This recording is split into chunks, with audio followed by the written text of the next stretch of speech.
Assalamualaikum warahmatullahi wabarakatuh. Bismillahirrahmanirrahim. Alhamdulillahi nahmaduhu wa nasta'inuhu wa nastaghfiruh. Wa na'udzu billahi min syururi anfusina wa min sayyiati a'malina. May yahdihillahu fala mudilla lahu wa may yudlil fala hadiyalah. Asyhadu an la ilaha illallah wahdahu la syarika lah wa asyhadu anna sayyidana Muhammadan abduhu wa rasuluh. Allahumma salli wa sallim wa barik ala sayyidina Muhammad wa ala alihi wa ashabihi wa dzurriyyatihi ajma'in wa man tabi'ahum bi ihsanin ila yaumiddin. Rabbi shrah li sadri wa yassir li amri wahlul 'uqdatam min lisani yafqahu qawli. Amma ba'd. Hadratal mukarramin, keluarga besar Abah Haji Agung, keluarga besar AFKO Group, para santri Pondok Pesantren Safinatul Huda, dan para jamaah Masjid Buwarno yang dimuliakan Allah Subhanahu wa ta'ala. Alhamdulillah, malam hari ini kita masih diberikan limpahan rahmat, nikmat dan hidayah oleh Allah Subhanahu wa ta'ala, sehingga kita bisa hadir di tempat yang mulia ini dalam rangka untuk mengikuti pengajian ilmu tentang hukum fikih. Mudah-mudahan kehadiran kita di tempat yang mulia ini dicatat oleh Allah sebagai amal soleh yang pahalanya nanti akan diberikan pada waktu kita kembali kepada Allah Subhanahu wa ta'ala. Allahumma amin ya rabbal alamin. Salawat dan salam semoga tetap terlimpahkan kepada junjungan kita Nabi Agung Muhammad sallallahu alaihi wasallam, yang telah memberikan limpahan bimbingan dan tuntunan berupa ajaran agama Islam. Mudah-mudahan kita bisa melaksanakan tuntunan dan ajaran agama Islam ini dengan sebaik-baiknya. Allahumma amin. Bapak Ibu hadirin hadirat yang dimuliakan oleh Allah, mari bersama-sama kita awali pengajian malam hari ini dengan membaca suratul Fatihah. Semoga apa yang menjadi niat dan hajat kita dikabulkan dan dimudahkan oleh Allah Subhanahu wa ta'ala. Allahumma amin. Ala hadhihi niyah wa kulli niyatin salihah. Al-Fatihah. A'udzu billahi minasyaitonir rajim. Bismillahirrahmanirrahim. Alhamdulillahi rabbil alamin arrahmanir rahim maliki yaumiddin. Iyyaka na'budu wa iyyaka nasta'in ihdinas siratal mustaqim siratal ladzina an'amta 'alaihim ghairil maghdubi 'alaihim waladdallin. Amin. Bismillahirrahmanirrahim. Sebelum saya melanjutkan kajian hadis dalam kitab Bulughul Maram, saya awali dengan menjawab pertanyaan yang masuk kepada saya. Isi pertanyaannya tentang akikoh. Di dalam hadis disebutkan sabda Nabi Muhammad sallallahu alaihi wasallam, kullu ghulamin murtahanun bi aqiqatihi tuzbahu yaumas sabi'i wa yuhlaku ra'suhu wa yusamma. Sabda Rasulullah, setiap anak yang dilahirkan itu tergadai dengan akikohnya. Akikoh itu disembelih pada hari ke-7 kelahiran anak, bersamaan dengan dicukur rambutnya dan diberi nama. Maka pertanyaannya, apa yang dimaksud dengan tergadai? Jadi anak itu tergadai dengan akikohnya.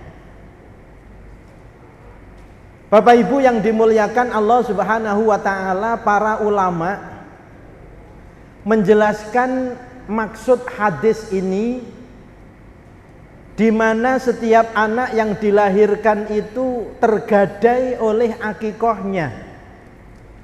Saya tergadai oleh akikoh saya.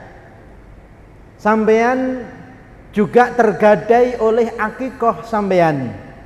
Semua yang lahir, jadi kullu hulamin itu tidak ada anak yang lahir yang tidak tergadai oleh akikohnya. Artinya ada sesuatu yang tergadaikan dari anak yang dilahirkan. Maka sesuatu yang tergadaikan ini ditebus dengan akikoh. Kalau belum diakikoi, maka ada sesuatu yang belum menjadi hak milik secara penuh. Gadai itu kan menitipkan barang sebagai jaminan. Menitipkan barang kepada seseorang sebagai jaminan atas hutang yang kita butuhkan atau yang kita dapatkan dari orang yang menerima gadai itu. Nah, akikoh ini tergadai kepada siapa? Tentu akikoh ini tergadainya kepada Allah Subhanahu wa ta'ala. Jadi ada sesuatu pada anak yang masih belum diberikan oleh Allah, masih ditahan oleh Allah, dan sesuatu ini bisa diberikan oleh Allah setelah ditebus dengan menyembelih akikoh. Nah, pertanyaannya, apa yang dimaksud dengan sesuatu yang tergadai ini? Bapak Ibu yang dimuliakan oleh Allah Subhanahu wa ta'ala, saya mengambil pendapat yang paling mendekati benar, artinya kebanyakan ulama mengambil pendapat ini. Ada 3 yang sama-sama diambil oleh sebagian besar ulama dari maksud tergadai ini. Yang pertama, bahwa anak itu nanti pada hari kiamat, jika dia masuk surga, jika dia ahli surga, maka anak ini nanti akan diberikan hak oleh Allah untuk memberikan syafaat, untuk memberikan pertolongan kepada orang tuanya. Nah, hak anak memberikan syafaat kepada orang tua untuk bersama-sama masuk surga, ini masih ditahan oleh Allah, masih tergadai di sisi Allah, dan harus ditebus oleh orang tuanya, yaitu dengan menyembelih akikoh untuk anaknya tersebut. Jadi kalau ada anak yang belum diakikoi, nanti kalau anak itu masuk surga, kemudian orang tuanya ini butuh pertolongan, butuh syafaat dari anak ini, maka anak itu tidak dapat memberikan syafaat atau tidak dapat memberikan pertolongan sebelum anak ini diakikoi oleh orang tuanya.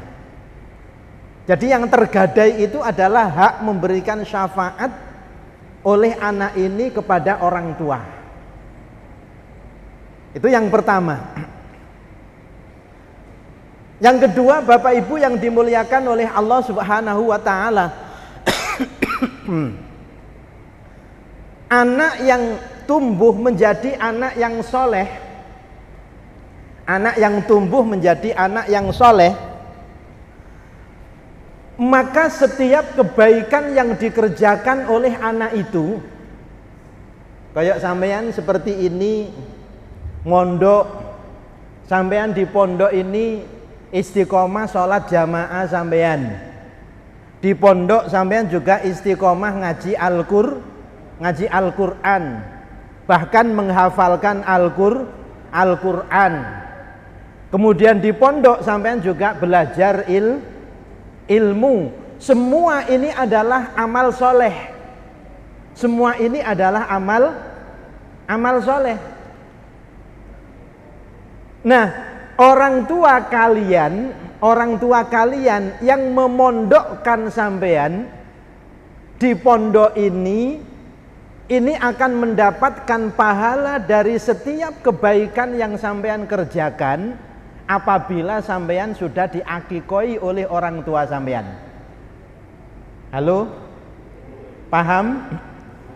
Setiap amal soleh yang sampean kerjakan di sini, orang tua ikut mendapatkan pahala dari kebaikan yang sampean kerjakan.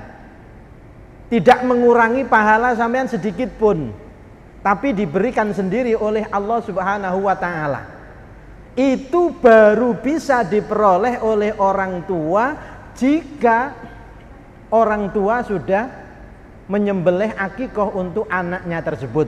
Jika tidak disembelihkan akikoh, belum diakikoi, maka setiap kebaikan yang dilakukan oleh anak itu orang tua tidak bisa mendapatkan pahalanya. Kan eman-emani kan ya, eman anak jadi anak yang soleh, kemudian sering melakukan, bukan hanya sering, istiqomah dalam beramal soleh, tapi orang tua tidak bisa mendapatkan pahala dari amal soleh yang dikerjakan oleh anaknya ini gara-gara orang tua belum mengakikoi anaknya tersebut. Itu pendapat yang kedua, dan ini juga diambil semuanya oleh para ulama. Pendapat yang pertama juga diambil, pendapat yang kedua juga diambil, bahkan pendapat yang ketiga ini, pendapat yang ketiga anak-anak sekalian, yang dimaksud tergadai itu adalah bahwa setiap anak yang dilahirkan itu kullu mauludin yuladu alal fitrah. Setiap anak yang dilahirkan itu dilahirkan dalam keadaan suci, dalam keadaan fitrah. Artinya anak ini punya potensi untuk menjadi anak yang soleh.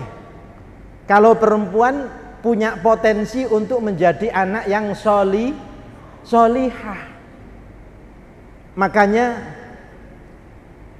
sering kita mendengar ada istilah anak haram, dan banyak orang yang tidak setuju dengan istilah itu. Saya nggak setuju dengan anak haram. Kenapa? Anak ini tidak tahu apa-apa. Yang haram itu adalah perbuatan orang tuanya. Anak ini tidak tahu apa-apa. Bahkan kalau boleh memilih, tentu anak tidak ingin dilahirkan dari anak yang dari perbuatan yang diharamkan oleh Allah Subhanahu wa ta'ala. Kalau boleh memilih loh ya. Tapi anak kan tidak bisa memilih. Maka meskipun ada yang menyebut istilah anak haram, tapi banyak yang tidak setuju dengan istilah anak haram. Yang haram bukan anaknya, yang haram itu perbuatan orang tuanya. Nah, setiap anak ini dilahirkan dalam keadaan suci. Karena dilahirkan dalam keadaan suci, maka setiap anak itu punya potensi untuk menjadi anak yang soleh atau solihah. Nah, potensi inilah Bapak Ibu yang dimuliakan oleh Allah yang masih tergadai. Potensi ini yang masih tergadai, sehingga perlu diakikoi untuk menebus potensi kebaikan yang dimiliki oleh anak ini. Itu pendapat yang ketiga, dan itu juga diambil oleh mayoritas ulama. Jadi artinya bahwa Maksud hadis Nabi kullu mauludin murtahanun bi aqiqatihi, setiap anak yang dilahirkan itu tergadai dengan akikohnya. Yang pertama yang tergadai itu adalah syafaat anak jika anak itu nanti termasuk ahli surga, akan dapat memberikan syafaat kepada orang tuanya, tapi hak memberikan syafaat ini masih tergadai dengan akikohnya. Kalau tidak diakikoi, berarti hak memberikan syafaat itu tidak diberikan oleh Allah Subhanahu wa ta'ala. Yang kedua, bahwa setiap kebaikan yang dikerjakan oleh anak, orang tua akan ikut mendapatkan pahalanya, dengan syarat anak tersebut sudah diakikoi. Kalau belum diakikoi, maka kebaikan yang dikerjakan oleh anak ini pahalanya tidak bisa diterima atau tidak bisa ditambahkan kepada orang tuanya. Dan yang ketiga, bahwa setiap anak yang lahir itu punya potensi menjadi anak yang soleh dan solihah, dan potensi ini masih tergadai di sisi Allah Subhanahu wa ta'ala. Oleh karena itu, orang tua yang sudah mengakikoi anaknya, maka anak ini akan lebih mudah menjadi anak yang soleh atau anak yang solihah. Bisa dipahami ya? Halo? Bisa dipahami? Makanya Bapak Ibu, saya membaca bab akikoh ini, pendapatnya madhab Imam Asy-Syafi'i ini menyebutkan bahwa akikoh itu hukumnya sunnah muakkadah. Sunnah muakkadah itu sunnah yang sangat dianjurkan. Jadi level sunnahnya ini mendekati wajib. Level sunnahnya ini mendekati wajib. Saking besarnya keutamaan yang diberikan oleh Allah kepada orang yang melakukan akikoh tersebut. Bismillahirrahmanirrahim.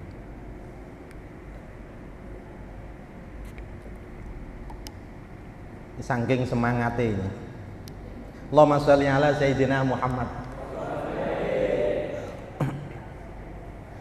Dan bahasa Imam Syafi'i itu begini, wahiya sunnatun muakkadatun wa ingkana ala muksirin.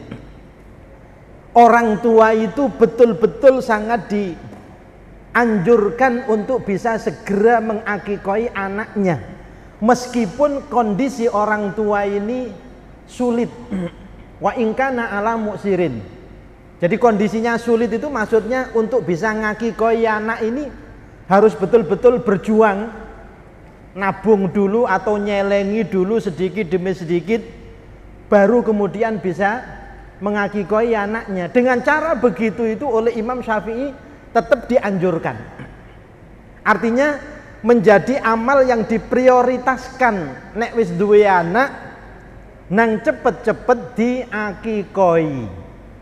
Nek wis duwe anak nang cepet-cepet diakikoi tadi. Kenapa? Karena pahala yang disebutkan tadi itu, keutamaan-keutamaan yang dijelaskan oleh para ulama tadi itu segera dapat diperoleh oleh orang tuanya setelah anak itu diakikoi. Maka Bapak Ibu, saya ini mempraktekkan, mengamalkan jadi pendapat-pendapat para ulama tentang akikoh ini. Maka saya punya anak 4 itu semuanya, keempat-empatnya ini saya akikoi pada waktu masih kecil. Ada yang pendak pasar itu 5 hari atau 7 harinya. Ada yang selapan 35 hari baru saya akikoi. Keempat-empatnya sudah saya akikoi semuanya. Padahal pada waktu punya anak pertama, kedua, bahkan yang ketiga itu kondisi ekonomi saya masih belum seperti sekarang ini. Tapi saya ingat dawuhnya Imam Syafi'i bahwa akikoh ini sangat dianjurkan meskipun kepada orang tua yang kondisi ekonominya masih sulit, karena keutamaan yang begitu besar yang diberikan oleh Allah Subhanahu wa ta'ala. Dan alhamdulillah dari 4 anak itu yang 3 sudah selesai hafalan Al-Qur'annya. Allahumma sholli ala Sayyidina Muhammad. Yang 4 yang 4 anak itu yang 3 sudah selesai hafalan Al-Qur'annya. Yang 1 sekarang kelas 3 sanawiyah atau kelas 3 SMP. Itu sudah dapat 15 juz. Yang nomor 4. Jadi kalau ini selesai berarti keempat anak saya ini insya Allah termasuk orang-orang yang hafal Al-Qur'an. Mudah-mudahan kalian semuanya juga dimudahkan oleh Allah Subhanahu wa taala untuk menyelesaikan hafalan Al-Qur'an. Begitu. Maka banyak cerita orang tua yang mengeluhkan kenakalan anaknya kepada para kiai. Kiai gampang ditakoni orang tuanya yang mengeluhkan itu, anak sampean sudah pernah sampean akikoi belum? Dereng. Masalahnya di sini. Sampean sambatan anak sampean angel kandanane, angel tuturane. Ya. Ngaji aras-arasen, sekolah aras-arasen. Ya. Tapi nek dulinan wifian ya, sampai nggak ingat waktu, sampai gak eling waktu. Nek bengi melekan, gak tahu eling ngaji, gak tahu eling belajar. Orang tua sambatan, mesti saya akan bertanya pertama, anaknya sampean dulu wis sampean akikoi apa durung? Rata-rata jawabnya belum. Dari mana Pak Ustadz ngakikoi anak saya? Saya rumah saja masih seperti ini. Ya kursi juga masih sederhana. Tapi saya melihat, oh sampean kredit sepeda lo iso. Kredit sepeda iso tapi ngakikoi anak sampean tunda-tunda. Padahal kalau sampean ingin punya anak yang soleh, salah satu syaratnya anak ini segera sampean akikoi. Allahumma sholli ala sayyidina Muhammad. Bapak Ibu yang dimuliakan oleh Allah. Yang kedua, akikoh ini dilaksanakan kapan?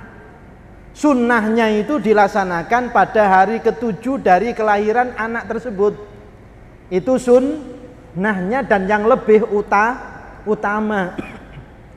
Tapi ketika pada hari ke-7 itu belum mampu untuk mengakikoi anak yang lahir itu, maka boleh dilaksanakan pada hari ke-14, minggu kedua.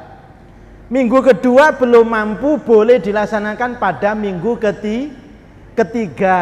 Minggu ketiga belum mampu, boleh dilaksanakan pada minggu keempat. Nek keempat belum mampu bagaimana?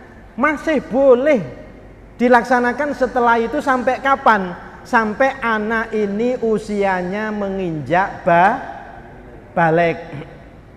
Saya sampaikan pendapat yang masyhur saja. Yang masyhur itu yang diambil oleh para sebagian besar ulama, karena masalah seperti ini memang banyak perselisihan di antara para ulama.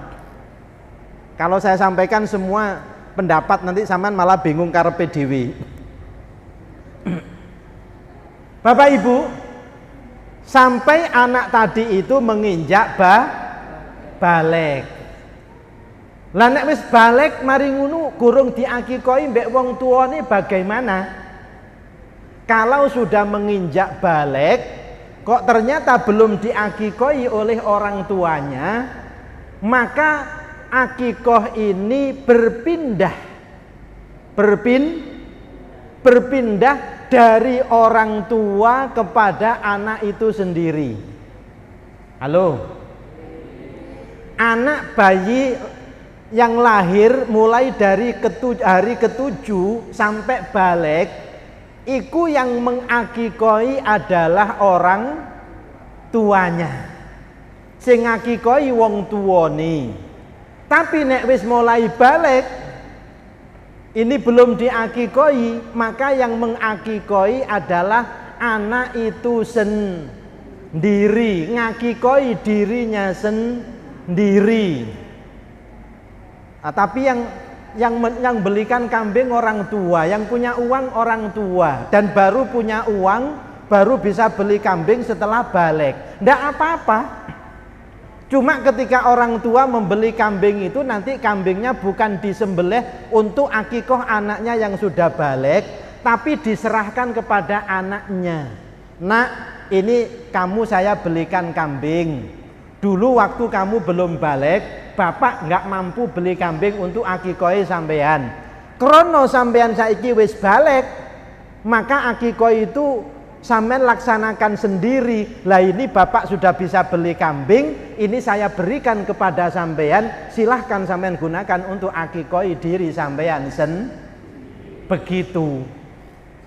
Nanti caranya begitu. Jadi nek wis balik bukan orang tua yang mengakikoi, tapi anak itu sendiri yang mengakikoi. Boleh dari hartanya sendiri, boleh diberi dari orang tuanya, boleh. Itu ya. Jadi sampai kapan? Sampai sebelum meninggal dunia, sampai gurung mati. Pokoknya sampai saat durunge mati. Sampean sing wis lebih balik seperti sekarang ini, sing wis lewat balik itu umpama sampean biyen gurung diakikoi mbek wong tua sampean, maka sampean disunahkan untuk mengakikoi diri sampean sendiri atas nama diri sampean sendiri. Dan Nabi Muhammad itu melakukan akikoh untuk diri beliau setelah beliau diangkat jadi Nabi. Berarti umurnya kan sudah 40 tahun karena beliau diangkat jadi Nabi itu usia 40 tahun. Jadi Nabi mengakikoi dirinya sendiri itu setelah beliau diangkat jadi Nabi.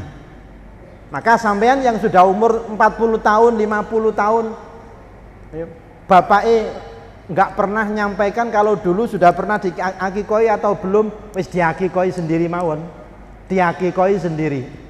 Dalam rangka untuk memperbaiki ya, atau mengambil apa gadai yang ada di sisi Allah Subhanahu wa taala. Yang tadi sudah saya jelaskan apa yang digadaikan itu. Ini yang jawaban dari pertanyaan pertama, apa yang dimaksud dengan anak itu tergadai dengan akikohnya. Kemudian Bapak Ibu yang dimuliakan oleh Allah, yang kedua, ini pertanyaannya ini menggeliti. Menggelitinya itu begini, kenapa Ustadz? Akikoh itu kalau untuk anak laki-laki itu 2 ekor kambing, kalau untuk anak perempuan itu 1 ekor kambing. Kenapa kok dibedakan? Saya nggak tahu apakah yang tanya ini perempuan apa laki-laki, tapi koyoke sing takok iki perempuan. Koyoke sing takon ini orang perempuan. Koyok gak terima nek diakikohi iku mek siji. Wong lanang kok diakikoi loro, tapi wong wedok kok diakikoi siji. Kan koyok apa? Koyok gak podo kan akhirnya, gak sama kan akhirnya. Bapak Ibu yang dimuliakan oleh Allah, akikah untuk anak laki-laki 2 ekor kambing, kemudian untuk anak perempuan 1 ekor kambing itu berdasarkan dawuh dari Rasulullah Sallallahu Alaihi Wasallam. Diriwayatkan dari Ummu Kurzin. Jadi ada orang perempuan namanya Ummu Kurzin itu meriwayatkan hadis sami'tu. Jadi beliau itu mendengar sami'tu Rasulullah Sallallahu Alaihi Wasallam yaqulu. Ummu Kurzin itu orang perempuan pernah mendengar Rasulullah Sallallahu Alaihi Wasallam bersabda. Sabdanya itu begini, anil hulami syatani wa anil jariyati syatun. Untuk anak laki-laki akikohnya 2 ekor domba atau 2 ekor kambing, sedangkan untuk anak perempuan akikohnya 1 ekor kambing. Wala yadurru adzukronan kunna am unsa am inasa. Jadi la yadurru adzukronan kunna am inasa.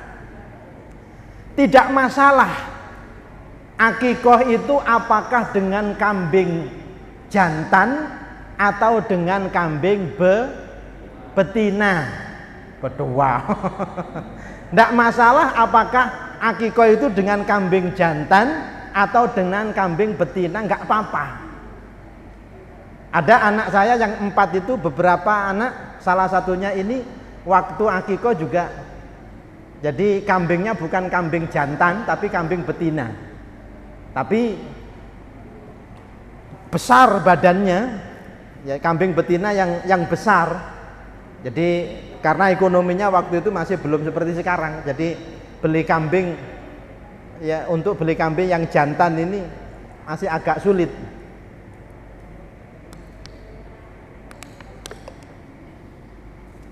Jadi itu Bapak Ibu, tidak ada keterangan di dalam hadis mengapa anak laki-laki akikohnya 2 ekor kambing, kemudian anak perempuan 1 ekor kambing.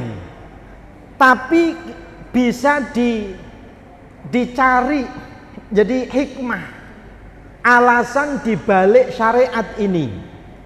Bisa ditelusuri, bisa dicari hikmah dari syariat ini. Salah satunya adalah bahwa anak laki-laki ini, anak laki-laki itu menjadi haknya orang tua itu seumur hidup. Halo. Anak laki-laki itu menjadi haknya orang tua itu seumur hidup. Sedangkan anak perempuan itu haknya orang tua hanya sampai menikah. Hanya sampai menikah. Itu ada hadisnya. Siti Aisyah sendiri yang bertanya kepada Rasulullah Sallallahu Alaihi Wasallam. Jadi Siti Aisyah itu garwane Kanjeng Nabi, istrinya Kanjeng Nabi. Beliau bertanya, ya Rasulullah, man a'dhamun nasi haqqan 'alar rajuli. Wahai Rasulullah, siapakah orang yang punya hak paling besar kepada orang laki-laki? Jawabnya Rasulullah, ummuhu, ibunya. Maksud dari jawaban Rasulullah ini sebenarnya bukan hanya ibu, tapi juga bapak. Maksudnya adalah orang tuanya, terutama ibunya. Terutama ibunya. Kemudian ditanya lagi, kalau orang perempuan? Beliau menjawab, zaujuha. Kalau orang perempuan itu yang punya hak paling besar dari orang perempuan itu adalah suaminya. Santri-santri sampean niki lanang kabeh. Sampean nek wis duwe bojo jangi, gak usah diangen-angen dhisik, wis pokoke saiki dipahami tok ae. Sampean jek cilik-cilik ya. Dipahami saja. Kalau sampean nanti punya istri, orang yang paling besar punya hak kepada sampean itu adalah orang tua sampean, bukan istri sampean. Maka jadilah suami yang bijak. Jadilah suami yang bijak. Sana istri juga begitu. Jadilah istri yang bijak. Sana ketika sudah punya suami, suami ini bukan miliknya istri, tapi suami ini masih miliknya orang tua. Tapi perlu diingat juga bahwa orang tua itu bukan hanya bapak dan ibunya suami, tetapi bapak dan ibunya istri yang disebut dengan mertua itu juga orang tua yang punya hak yang sama dengan orang tuanya sendiri. Bapak Ibu yang dimuliakan oleh Allah, setiap orang, setiap manusia itu punya 3 orang tua. Setiap orang itu punya 3 orang tua, kecuali yang tidak nikah, kecuali yang tidak nikah. Orang tua yang pertama adalah orang tua yang menjadikan dirinya ini ada, yaitu bapak dan ibu kandungnya, bapak dan ibu kandungnya. Yang kedua adalah orang tua yang menyebabkan pasangannya atau istrinya ini ada, berarti mertua itu juga orang tua. Dan yang ketiga, orang tua itu adalah orang yang mengajarkan ilmu, yaitu guru, itu juga orang tua. Sama kedudukannya. Mereka ini doanya juga sangat mustajabah. Ini saya pelajari alasan kenapa orang laki-laki ini akikohnya 2 ekor kambing, kemudian orang perempuan ini 1 ekor kambing.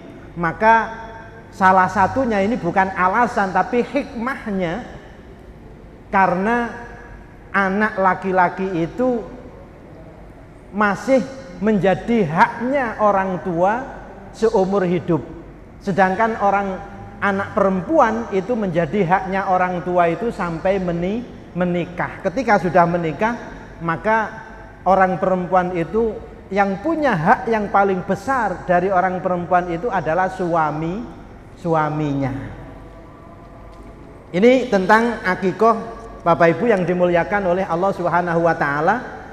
Yang berikutnya, dalam hadis akikoh tadi itu disebutkan wayuh laku roksuhu. Jadi di samping ada syariat akikoh, anak ini juga diperintahkan untuk dicukur rambutnya. Halo, sampean biyen wis tahu dicukur ta durung karo wong tuane sampean? Nek wis dicukur alhamdulillah. Tapi nek gurung dicukur, nah saya sudah cukur berkali-kali Ustadz. Cukur sampean yang dimaksudkan itu bukan cukur dipotong dikurangi rambutnya, tapi cukur yang dimaksudkan dalam hadis ini adalah cukur dihabiskan rambutnya. Nek duwe rezeki malah tuntunannya rambut itu dicukur semuanya, kemudian rambutnya ditimbang. Rambutnya ditimbang, kemudian berapa gram rambutnya itu maka disetarakan dengan perak. Misalnya rambutnya 5 gram, maka sampean menghitung perak nilainya 5 gram itu berapa. Misalnya perak regane 250.000, maka rambutnya setelah dicukur bersih ditimbang kok 5 gram, berarti 5 gram kali 250.000 berarti berapa? 1.250.000. Nah itu dikeluarkan uang 1.250.000 digunakan untuk sedekah. Cuma rata-rata ya orang nggak mampu atau memang bukan nggak mampu ya. Jadi apa istilahnya, mungkin belum tahu,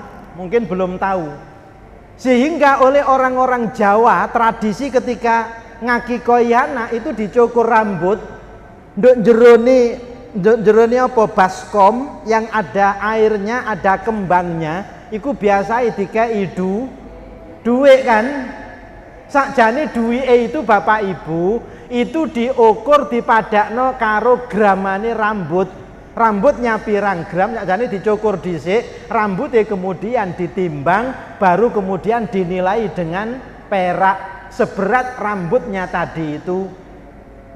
Nah cuma wong Jawa mungkin nek ngitung nilai rambutnya dengan nilai perak mungkin keberatan. Jadi sing penting enek sodakoi, si penting enek sodakoi. Makanya kemudian tradisinya ketika mencukur rambut anak itu nduk jerone baskom mesti enek duwike. Engko mari anak dicukur duwike diobiarno nang nggone arek cilik-cilik. Royokan arek cilik-cilik. Ini mengambil kaidah la yudraku kulluhu la yudraku kulluh.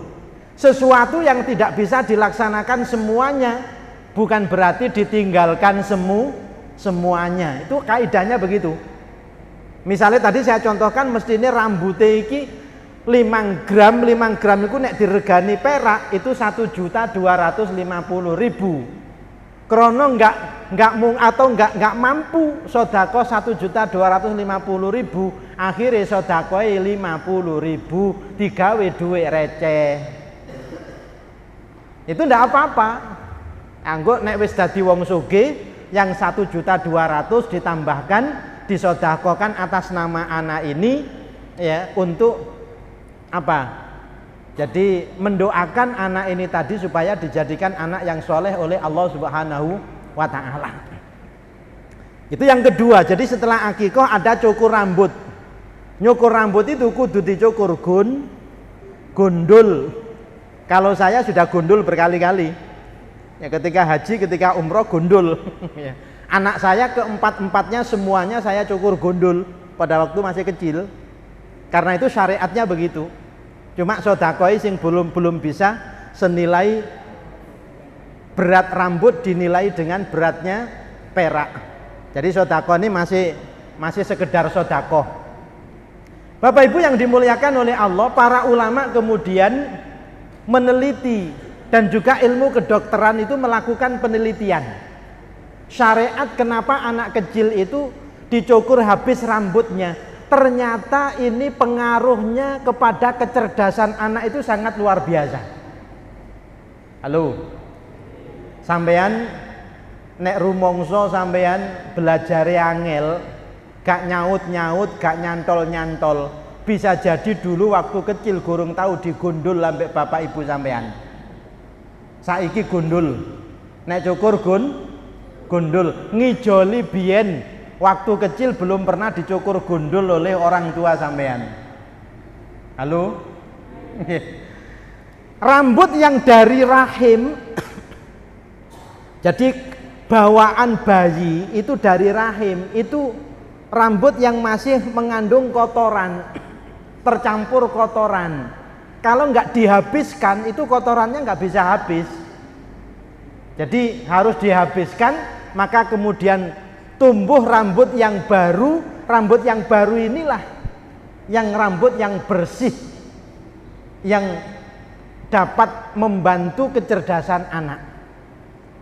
Dan yang terakhir di antara tuntunan akikoh itu adalah wayu sama. Jadi anak itu diberi nama. Anak itu diberi nama. Jadi diakikoi, dicukur rambut, baru kemudian diberi nama. Nah, diberi nama yang baik karena nama itu adalah doa. Jadi diberi nama yang baik, nama itu adalah doa. Bapak Ibu yang dimuliakan oleh Allah Subhanahu wa ta'ala, ini penjelasan tentang akikoh yang ditanyakan pada pertemuan yang lalu berupa tulisan. Mudah-mudahan bisa dipahami dengan baik. Allahumma amin ya rabbal alamin. Masih banyak sebenarnya hal-hal yang berkaitan dengan masalah akikoh. Misalnya kalau punya anak laki-laki tapi akikoh tidak mampu langsung 2 ekor kambing, apa boleh dicicil 1 ekor kambing dulu, nanti kemudian kalau sudah mampu disembelihkan lagi 1 ekor kambing? Boleh. Boleh. Bahkan misalnya kalau mampunya hanya 1 ekor kambing itu, selanjutnya ternyata nggak mampu beli lagi, padahal anaknya laki-laki, itu juga sudah cukup untuk akikoi anak tersebut. Yang kedua, masalah ketika katanya kalau akikoh itu Ustadz, ini tulang-tulangnya tidak boleh dipotong-potong, nggak boleh dipecahkan. Itu memang yang lebih utama. Tapi misalnya ya harus dipotong-potong karena yang diberi ini banyak. Kita bayangkan kalau kaki tidak dipotong-potong, misalnya tulangnya ya mau menghidangkan kepada orang bagaimana? Tulangnya panjang-panjang begitu. Tulang iganya misalnya nggak dipotong-potong, masak piringnya dikasih tulang iga 2, si dowo-dowo begitu. Kan nggak mungkin. Itu bagaimana? Diperbolehkan. Jadi tulangnya dipotong-potong diperbolehkan, ndak apa-apa. Ya, jadi ini akikoh. Pertanyaan yang lain, bolehkah akikoh ini dibarengno karo sunate anake? Boleh. Bahkan dibarengno karo nikahi juga boleh. Waktu kecil belum diakikoi, baru diakikoi ketika sudah nikah, ketika mau nikah. Jadi dibarengno karo nikah, ngiras-ngirus mbeleh wedhus kanggo niat akikoi dirinya bareng karo selametane walimatun nikah. Ndak apa-apa, diperbolehkan. Saya kira itu tentang akikoh, mudah-mudahan bisa dipahami dengan benar, dan yang paling utama adalah mudah-mudahan kita semuanya bisa melaksanakan syariat ini dengan sebaik-baiknya. Allahumma amin ya rabbal alamin. Wallahul muwaffiq ila aqwamit thoriq. Wassalamualaikum warahmatullahi wabarakatuh.